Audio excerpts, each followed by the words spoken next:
أكلة بنسمع عنها بس في الأفلام القديمة، أكلة البشوات والبهوات الشركسية. مين هم الشراكسة؟ هم الشعوب اللي هاجرت الأراضي الروسية واستقرت بعدها في الدولة العثمانية واللي مقرها تركيا. وبيقال إن أكلة الشركسية كانت بس مخصصة للطبقة العليا وكانت بتتقدم في بيوت الأعيان، وبعدها اتنقلت الوصفة لمصر واتسمت بالشركسية. بس في مصادر تانية بتقول إن الشركسية المصرية بتتعمل من خليط البرغل والرز وما فيهاش اي توست خالص، مع صوص بسيط، دقيق متحمص وجوز مطحون. الاغرب ان في مصادر بتقول ان الشراكسه نفسهم ما يعرفوش اي حاجه عن الاكل اصلا ومستغربين ليه اسمها كده، ويمكن اتسمت كده على اسم الديك الشركسي، وده بعيد تماما عن الشراكسه لانه ممكن نبدل صدور الفراخ اللي في الوصفه بصدور الرومي تبا للمصادر اللي مش متفقه على اي حاجه.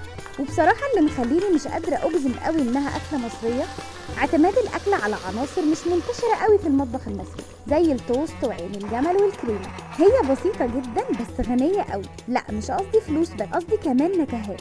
على الرغم من انها ما فيهاش توابل كتير بس الاكله قويه جدا. الاكله مش اكله عاديه، تحسها كده لابسه طربوش. هي مش شبه بيوتنا العاديه اللي بكلمكم عنها في كل الحلقات، بس اكيد في عائلات عارفاها وبتعملها وبتتباهى بتفردها بيها.